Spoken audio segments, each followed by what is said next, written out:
नमस्कार, मैं हिमांशु और आप देख रहे हैं टारगेट विद हिमांशु। उत्तर प्रदेश में जल्द ही सहायक अध्यापक की नई भर्ती होने की उम्मीद है बेसिक शिक्षा विभाग में।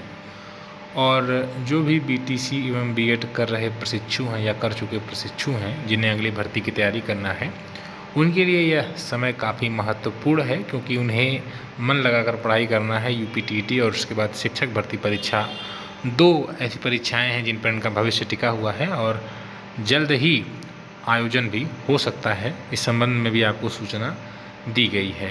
ये एक ऐसी स्टेटमेंट है, एक ऐसी बात है जो आने वाले समय में निश्चित ही सच होगी। अब ये भले ही समय लग जा रहा है, महीने 2 महीने लग जाए, एक्स्ट्रा लग जा रहे हैं, लग जाएं, लेकिन ये बिल्कुल तय है कि शिक्षक भर्ती होगा और बहुत जल्द ही इस संबंध में आपको चीज़ें सामने आपके स्पष्ट हो जाएंगे। फिलहाल 69,000 का जो एग्ज़ाम का पेपर था वो किस प्रकार का था, एक वीडियो में हमने देखा था। 68,500 की भी सहायक अध्यापक परीक्षा हुई थी। जो प्रीवियस ईयर प्रश्न पत्र होते हैं उनको देखने के बाद एक आंकड़ा लग जाता है कि किस प्रकार के प्रश्न परीक्षाओं में पूछे जाते हैं। अगर आप टीटी भी उठाकर देख लें पिछले 3-4 सेट 5 सेट, तो आपको ये पता चलेगा कि कुछ ऐसे टॉपिक्स हैं जहाँ से रेगुलर प्रश्न पूछे जा रहे हैं। ठीक है, और आपको उन्हीं टॉपिक्स को बढ़िया तरीके से तैयार करना है। ठीक है, अध्यापक भर्ती परीक्षा में कुछ ऐसे सब्जेक्ट जैसे हिंदी हो गया, ज़्यादा नंबर का आता है, 20 का आता है, तो उस पर आपको ज़्यादा फोकस करने की भी ज़रूरत है। जो लैंग्वेज सेक्शन आपका है लगभग 40 अंक का, जिसमें 10 संस्कृत, 10 इंग्लिश और 20 हिंदी, यहाँ पर आपको काम करने की ज़रूरत है अच्छे से। ठीक है, अभी आपने देखा था 69,000 का पेपर। अगर आपने नहीं देखा है तो ये भी इस वीडियो के नीचे लिंक भी है और पहले भी मैंने अपलोड किया, उसको विजिट कर सकते हैं। इसमें 68,500 का पेपर देखिए और किस प्रकार के प्रश्न परीक्षाओं में पूछे गए हैं। जो 68,500 की परीक्षा हुई थी, इसी से मिलता जुलता आगे जो परीक्षा होने वाला है टीटी के बाद, जो सहायक अध्यापक परीक्षा होगी, बड़ी संख्या में पद खाली हैं, तो ये बहुत ज़्यादा अंतर नहीं रहता है ना। टॉपिक्स वही रहते हैं, मतलब प्रश्न बदल दिए जाते हैं। तो फिलहाल यहाँ देखिए एक पैराग्राफ है हिंदी का। आप जानते हैं 68,500 की जो परीक्षा हुई थी वो लिखित परीक्षा थी। ठीक है, बहुविकल्पी नहीं था, बल्कि उसमें आपको उत्तर लिखना था। ठीक, तो ये पेपर है मनुष्य के लिए साक्षरता की सर्वाधिक आवश्यकता है। ये एक लंबा 4 लाइन का पैराग्राफ है और उसके बाद यहाँ पर इन्होंने प्रश्न पूछा है और अपठित पद्यांश को पढ़कर यहाँ पर उत्तर देना है अग्नि शब्द का तद्भव रूप। ठीक, ग्रामर पोर्शन में आप देखिए कहाँ से पूछा रहा है। समास है, वाक्य के लिए एक शब्द है, तद्भव तत्सम विलोम है, ठीक है, और कारक है, किस प्रकार का वाक्य है, यानी ये आपके हिंदी के प्रश्न दिखाई दे रहे हैं। ठीक, सकर्मक या कर्मक क्रिया के बारे में पूछता है और इंग्लिश में अगर आप आएंगे तो यही ट्रांजिटिव एंड ट्रांजिटिव वर्ब हो जाएगी। वीर रस, अस्थायी भाव, उपसर्ग, प्रत्यय, ये तमाम प्रश्न आपको कवर करने हैं। ये मैं बार बार बता रहा हूँ, आपका एक बेस क्लियर हो रहा है कि मतलब कौन कौन सी चीज़ें हैं जो परीक्षाओं में पूछी जाएंगी, उसको आपको फोकस करने की ज़रूरत है, उस पर फोकस करने की ज़रूरत है। ठीक है, ठीक, तो लिखावट शब्द में किस प्रकार का प्रत्यय है, तद्भव तत्सम है, उपसर्ग है। ठीक, तो बेसिकली नॉर्मल, इनका लेवल बहुत हायर नहीं है। आप सिविल सर्विस एग्ज़ाम नहीं दे रहे हैं कि आपको बहुत विस्तार पूर्वक पढ़ने की ज़रूरत है। एक ग्रामर नॉर्मली आपको पढ़ना है। ठीक, काला सागर में कौन सी संज्ञा है, प्रधानमंत्री में कौन सा समास है, और 20 के बाद फिर जैसा कि आप जानते हैं दूसरी लैंग्वेज आपकी इंग्लिश है, तो इंग्लिश से भी प्रश्न आए हैं। यहाँ इन्होंने एक पोइट्री का एक 4 लाइन का इन्होंने एक पैसेज पोएम लिखा हुआ है। ठीक, ये कोई रचना है आई थिंक।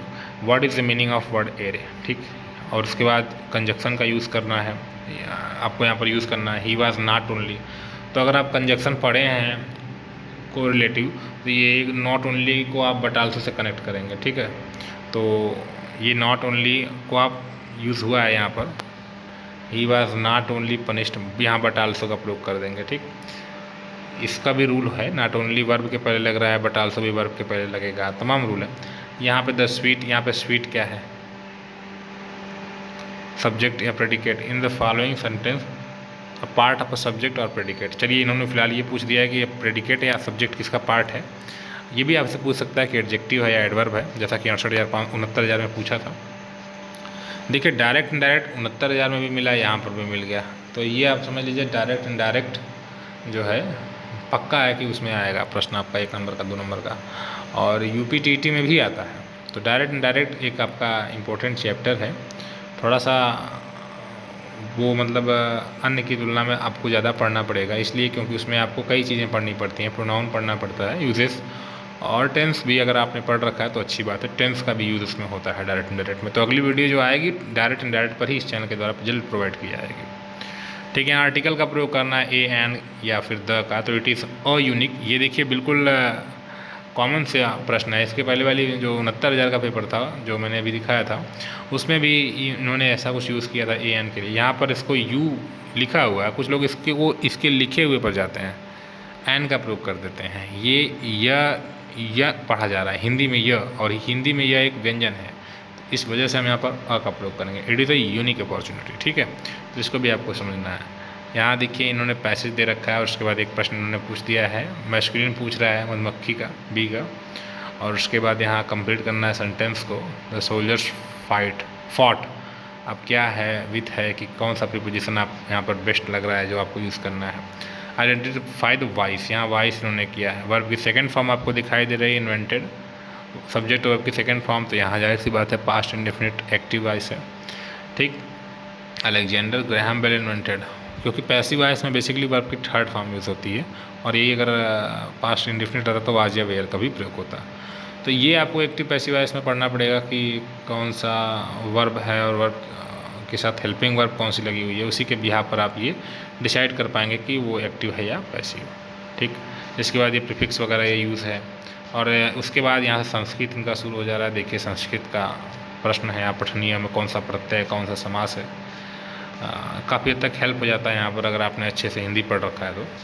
उसके बाद यहाँ 41 नंबर से गणित।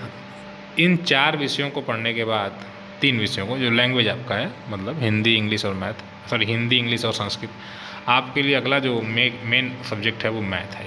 मैथ भी आपका 20 अंक का रहेगा, तो कहीं ना कहीं, और मैंने बार बार बोला है कि अगर अच्छी तैयारी आप करते हैं गणित का तो 20 में 20 लेकर आएंगे, क्योंकि ये जीएस तो है नहीं कि इसका सिलेबस बहुत ब्रॉड है, भूगोल में पूरा भूगोल आप पढ़ने लग रहे हैं, इतिहास में पूरा इतिहास पढ़ने लग रहे हैं, उतना आपको मैथ में नहीं करना है। मैथ में बिल्कुल ही सिलेक्टिव पार्ट आपको पढ़ने हैं, और अगर उन सिलेक्टिव पार्ट को ही पढ़ेंगे तो आपका 20 आउट ऑफ 20 हो जाएगा, कोई दिक्कत नहीं होगी। ठीक है, आप इस चैनल से जुड़े रहिए, आपकी पूरी हेल्प भी की जाएगी। जल्द ही इस पर प्रयास किया जा रहा है कि और मैथ पर भी इंपॉर्टेंट वीडियोस आपके लिए रिलीज किया जाए।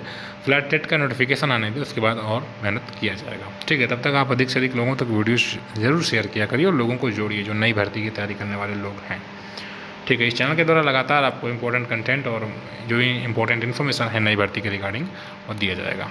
ठीक, यहाँ एक विद्युत बल्ब है 20 सेकंड में 2000 जूल विद्युत ऊर्जा का उपभोग करता है, तो इसकी शक्ति कितनी है। ठीक, ओजोन परत किन किरणों को अवशोषित करती है, ये इन्होंने एक प्रश्न दिया है मैथ का, उसके बाद इन्होंने इसमें साइंस डाल दिया 42 से। खैर, यहाँ केमिस्ट्री के भी कुछ प्रश्न दिखाई दे रहे हैं आपको, और आई थिंक 51 से आपका स्टार्ट हो रहा है। 10 नंबर के विज्ञान है। ठीक है, ये 10 प्रश्न विज्ञान के होने चाहिए थे, इसमें एक प्रश्न उन्होंने मैथ का खैर डाल दिया है। चलिए, स्पीड है तो हो सकता है इसको आप मैथ में भी ले सकते हैं, साइंस में भी ले सकते हैं, और ये साइंस का ही समझ कर एग्जामिनर ने इसको डाला है। 51 से आपका मैथ स्टार्ट हो रहा है। ठीक है, 51 से मैथ स्टार्ट हो रहा है, जिसमें आप देखिए पहले इन्होंने ए क्यूब माइनस बी क्यूब का आसान सा, मतलब इसका लेवल आप देख रहे हैं 6, 7, 8 का। ये लोग कहते हैं इंटर लेवल का, इंटर लेवल का मैथ नहीं है इसमें। 8 तक का लेवल का कोई प्रश्न है, 9 भी मान लीजिए आप, तो बस उससे ऊपर का नहीं है। गुणनखंड है, फैक्टराइजेशन आप देखिए यहाँ पर है, x² - 9x + 18, कितना आसान है, हैं 6 × 18 6 3 9। ये तो मतलब आपने अगर 8 में 7 में पढ़ा होगा तो ये आपको आ रहा होगा। इसके अलावा इन्होंने समद्विबाहु त्रिभुज के कुछ प्रश्न हैं, पॉलीगन है, रेगुलर पॉलीगन का इन्होंने प्रश्न पूछा है। स्थानीय मान और वास्तविक मान बताइए, ये 4, 5, 3 के बच्चे कर सकते हैं। 56वां प्रश्न। चतुर्भुज है। ठीक है, तो समकोण त्रिभुज परिमाप दिया हुआ है, विकर्ण दिया हुआ है, आपको क्षेत्रफल निकालना है। तो ये मैथ के कुछ प्रश्न हैं जो आसान हैं। इसके बाद यहाँ से कुछ प्रश्न रीजनिंग के भी दिखाई दे रहे हैं, जैसे 5 जनवरी, इसको मैथ में भी आप मान सकते हैं, रीजनिंग भी मान सकते हैं। 5 जनवरी 1991 को, फिलहाल इसको हम मैथ ही मानेंगे क्योंकि मैथ स्टार्ट हो रहा है 51 से और चलना चाहिए कम से कम 70 तक, ठीक है। तो ये सभी देखिए साधारण ब्याज है। अब आप 69,000 वाला जो वीडियो है उसको भी देखिए और देखिए क्या चीज़ कॉमन है। जो चीज़ कॉमन आपको दिखाई दे रही है उसको नोट करिए अपनी कॉपी पर कि ये चैप्टर, जैसे यहाँ पर साधारण ब्याज दिखाई दे रहा है, उसमें भी कंपाउंड इंटरेस्ट था आई थिंक। तो ये कंपाउंड इंटरेस्ट के कुछ प्रश्न, और आप यूपीटीटी को भी सॉल्व करिए, कई सेट को देखिए और देखिए क्या कॉमन मिलता है, कहाँ से ज़्यादा प्रश्न पूछे जा रहे हैं। तो आपको खुद ही एक आंकड़ा मिलने लग जाएगा, फिर आप उसको उस हिसाब से अपनी तैयारी स्टार्ट करिए, ठीक है। दक्षिण अमेरिका में मध्य अक्षांशीय घास के मैदान को क्या कहते हैं? उत्तरी अमेरिका के पूर्वी तट से होकर बनने वाली गर्मधारा कौन सा बंदरगाह? यानी उन्होंने जियोग्राफी के कुछ प्रश्न उठाए हैं, 71 से शुरू कर दिया है इन्होंने, ठीक है। और भारतीय संविधान में समवर्ती सूची है, जीएस वगैरह का सेक्शन है, सब पूरा कॉन्स्टिट्यूशन के कुछ प्रश्न हैं, सारी चीज़ें इसमें मिलाकर हैं, ठीक। और शिक्षा मनोविज्ञान भी है, अधिगम के प्राथमिक सिद्धांत है, शिक्षक तकनीकी है। ये तमाम प्रकार के प्रश्न आपके सामने आते जा रहे हैं। आप स्क्रीनशॉट ले सकते हैं या इस वीडियो के नीचे लिंक है उसमें आप डाउनलोड कर सकते हैं इस पूरे पीडीएफ को, ताकि आपको ये पता चले, उसको पढ़िए और ख़ुद से सॉल्व करने की कोशिश करिए। पहले देखिए कितने प्रश्न आपको अच्छी तरीके से आ रहे हैं। फिलहाल आपको होपलेस या डिमोटिवेट होने की ज़रूरत नहीं है, आपने भी तैयारी नहीं की होगी, हो सकता है, लेकिन अभी आप तैयारी शुरू कर दीजिए, ठीक है। और जो मुद्दे फालतू के हैं उन पर ध्यान न दीजिए। आने वाले समय में जब भर्ती का विज्ञापन जारी हो जाएगा तो उस समय आपको पढ़ने को बहुत टाइम नहीं मिल पाएगा, तो फिर आप 1 महीने, 1.5 महीने, 2 महीने में सारा सिलेबस नहीं कवर कर पाएंगे। इतना ब्रॉड सिलेबस है कि आप परेशान हो जाएंगे कि मैं पढ़ूँ कैसे। फिर आधी अधूरी तैयारी के साथ जब आप एग्ज़ाम में जाएंगे तो कहीं ना कहीं ये आपके लिए बहुत घातक साबित होगा, क्योंकि कुछ कैंडिडेट ऐसे हैं जिन्होंने 100% अपना या 90%, 95% तैयारी करके जो जाएंगे वो कहीं ना कहीं आपको पीछे छोड़ देंगे। तो इसलिए आपको अभी से मेहनत करने की ज़रूरत है और पूरा तैयारी को टॉप लेवल पर लेकर जाने की ज़रूरत है। करंट अफेयर्स पर अभी आप फोकस मत करिए, वो करंट अफेयर्स लास्ट में आपको इस पीडी का एक आता है, और करंट अफेयर्स बुक करके आती है 2021 या जो भी उसका सत्र होगा उस हिसाब से, ठीक, वो आएगी और उसको आप लास्ट के 1-2 महीने में पढ़ लीजिएगा जब भर्ती का एग्ज़ाम देना होगा उस समय, ठीक। जल्लीकट्टू किस राज्य से संबंधित है? उस समय काफ़ी इस पर मतलब चर्चा चल रही थी, इस वजह से इन्होंने प्रश्न पूछा। तो जो समसामयिक मुद्दे हैं उन पर भी प्रश्न पूछे जाते हैं। भारत का सिराज कौन सा है? उत्तर प्रदेश पूर्वांचल का ही कोई जिला है, आई थिंक आप जानते ही होंगे, है ना। सूर्य मंदिर उड़ीसा में किस स्थान पर स्थित है? विश्व पर्यावरण दिवस किस तिथि को मनाया जाता है? कौन से ग्रह को लाल ग्रह? बच्चों वाला प्रश्न है, लोकटक झील किस राज्य में है? तो ये प्रश्न हैं। भारतीय नौसेना में पहली महिला पायलट कौन है? 48वें अंतर्राष्ट्रीय फिल्म महोत्सव का आयोजन कहाँ है? अब की बार कोविड से भी संबंधित प्रश्न आ सकते हैं, क्योंकि एक नया ये मुद्दा है। भारत के 21वें मुख्य चुनाव आयुक्त कौन है? शौचालय दिवस किस तिथि को मनाया जाता है? ये आप प्रश्न देख लीजिए, स्क्रीनशॉट ले सकते हैं। यहाँ आप देख रहे हैं करंट के ज़्यादा प्रश्न ये पूछ रहे हैं, और एक चीज़ है कि 68,500 में भी और 69,000 दोनों में भी इन्होंने करंट के ज़्यादा क्वेश्चंस उठाए थे। तो ये आपके लिए बहुत ही इम्पोर्टेंट है कि करंट को भी आप अच्छे से तैयार करें।